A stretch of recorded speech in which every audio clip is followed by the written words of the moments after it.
Hi, I am Lemma, and you are listening to A Piece of Our Minds, where we use poetry as a catharsis to all of our overloaded fury, rage, love, and passion.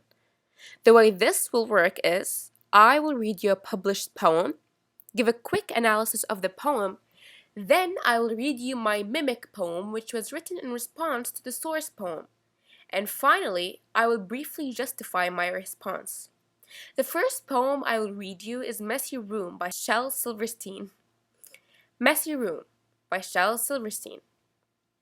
Whose ever room this is should be ashamed. His underwear is hanging on the lamp, his raincoat is there in the overstuffed chair, and the chair is becoming quite mucky and damp. His workbook is wedged in the window, his sweater's been thrown on the floor, his scarf and one ski are beneath the TV, and his pants have been carelessly hung on the door, his books are all jammed in the closet, his vest has been left in the hall, a lizard named Ed is asleep in his bed, and his smelly old sock has been stuck to the wall. Whose ever room this is should be ashamed. Donald or Robert or Willie or, You say it's mine? Oh dear, I knew it looked familiar.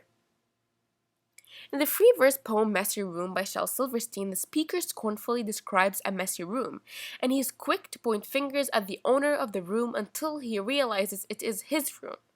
The poet portrays the hypocrisy of humans, us. We are quick to judge and point fingers as seen in the repetition of the first line of the poem, which is, whose ever room this is should be ashamed, and it's repeated also towards the end. I personally believe that we as humans are hypocrites, so I agree with Shel Silverstein, and whoever claims that they're not a hypocrite are actually, well, hypocrites. Do you believe that too? I believe that because I think that whoever claims they're not hypocrites, not only are they hypocrites, but also they don't learn because well, that whenever you learn something new, your opinions change. So it is only logical that you will be a hypocrite and you will contradict your past self. But it is part of growing and learning. At least that's what I believe. So do you think that poet has a point? Do you think that we really are hypocrites? Whatever your opinion is, leave a comment down below stating your opinion and why you think we are hypocrites or why not. Now I'll read you my poem, Crude Phone, by me. Whosever phone this is should be ashamed. His photo albums consists of his ex's nudes. His texts are rape jokes and the jokes get lols from his rude dudes. His tweets are pro-ban, not realizing 100 years ago he would have been banned. His Facebook likes are degrading posts to blacks. His Snapchat friends are porn stars. His Instagram posts are of him and his buddies in strip clubs. And his likes are of naked girls working in bars. His playlist is made up of sexist songs. His screen wallpaper is a red car. A girl named Char is laid on the vehicle, and his map search shows that the nearest pub is not so far. Whosever phone this is should be ashamed. Jacob or Ethan or Noah or, You say it's mine? Oh dear, I knew it looked familiar. So in my attempt to mimic his poem, I have used a similar pattern of creating imagery to describe the contents of the targeted subject. However, I have made a few alterations. The tone still remains scornful and disdainful, however, I have changed the subject itself. So instead of an average teenage boy's room, my subject is an average teenage boy's phone. Nonetheless, they are similar. The boys spend most of their time in or on both. Like the room, the phone reveals a lot of things about its owner. One of the things revealed in Crude Phone is the fact that the owner practices bullying. He is bullying girls, rape victims, his ex-girlfriend, immigrants, and many others. The speaker's racism, sexism, objectifying women, and bullying are all immoral acts, which is how Crude Phone explores immorality. While family members may be able to witness a dirty mess in the teen boy's room and intervene, they may never become aware of the dirty mess and the immorality on his phone. Do you think that I took it a bit too far? Do you think that most boys' phones are not like what I describe them to be in my poem? Well, I honestly believe that not everyone, of course, not every boy's phone is like this, but some are. And if some are, I think it's enough to talk. And do you think it is immoral for what they're doing? I mean, I personally believe that it's completely immoral. But do you believe that? And why do you or do you not? Anyways, this is the first podcast. I hope you liked it. If you did enjoy it, share it with your friends, please. And leave a comment down below telling us what you enjoyed and what you didn't enjoy. Thank you. See you in the next podcast. Bye. Hi, I am Lema, and you are listening to A Piece of Our Minds, where we use poetry as a catharsis to all of our overloaded fury, rage, love, and passion. The way this will work is I will read you a published poem, give a quick analysis of the poem, then I'll read you my mimic poem, which was written in response to the source poem, and finally, I'll briefly justify my response. The first poem I'll read you is Spellbound by Emily Bronte. The night is darkening round me. The wild winds coldly blow, but a tyrant spell has bound me, and I cannot go.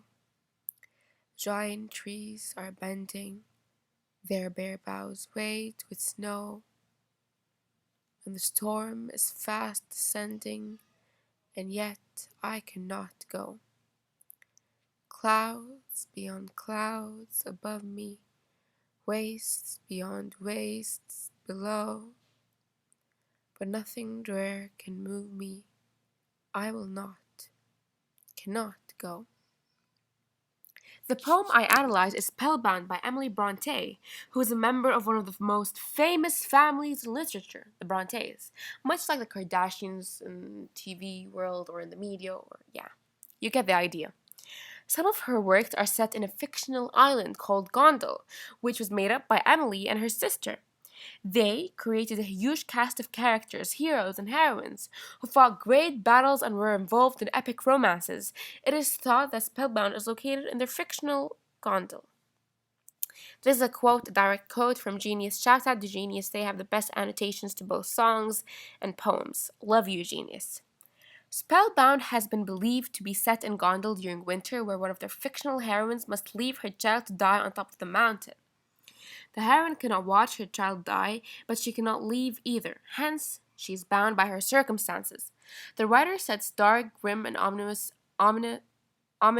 mood. Ominous mood and imagery. We can feel the speaker's confinement and the conflict and conflicting struggle in the bleak circumstances through the repetition the poet uses at the end of each stanza, which is I cannot go, and yet I cannot go, I will not, cannot go.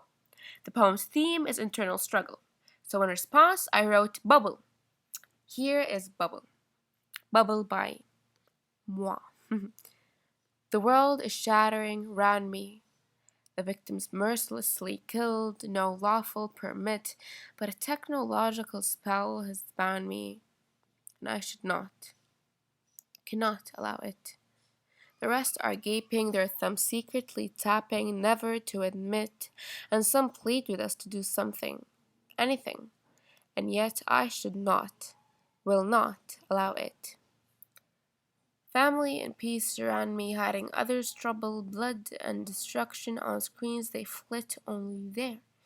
They fit, but nothing will pop my bubble. I should not, will not, cannot allow it. So in response to Spellbound, I mimic the poem to show the internal struggle of an average human today. In the first stanza of Bubble, I describe what our world has come to, what we usually see, and the fact that we are bound by our lives and technology to do something about it.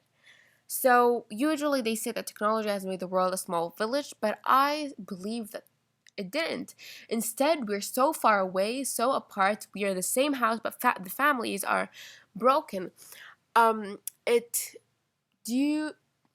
dehumanized us, unfortunately. So, the speaker claims to not allow this. She will do something about it to make it better. She'll not be bound by her technology spell. The second stanza begins with the rest are gaping, their thumbs secretly tapping, which describes us. We helplessly gape the destruction through our screens. We witness, we see, but we don't feel. We do not do. We are passive.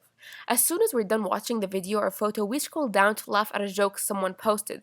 Then there are some of us who preach and plead for someone to actually do something about this, to end it. However, no one listens, and actually the people who are preaching themselves are not doing anything about it. So after the speaker witnesses this, they say, "No, I'll not allow this.